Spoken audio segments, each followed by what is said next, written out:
Ang bawat hirap at pagod ay may kapalit na tagumpay. Huwag mong kalimutan ang mga salitang ito. Sa bawat pagsubok at hamon na iyong hinaharap, tandaan mo na ang bawat pagod at sakripisyo ay hindi nasasayang. Ang mga ito ay nagiging hakbang tungo sa iyong tagumpay.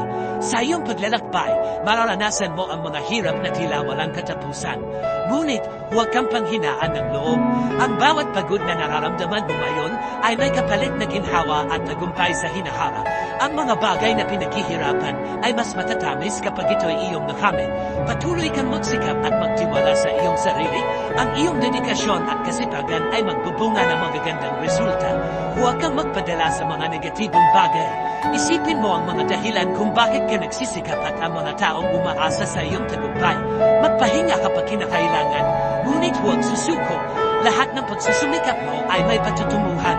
Ang bawat hirap at pagod na iyong tinitiis ay naglalagay sa iyo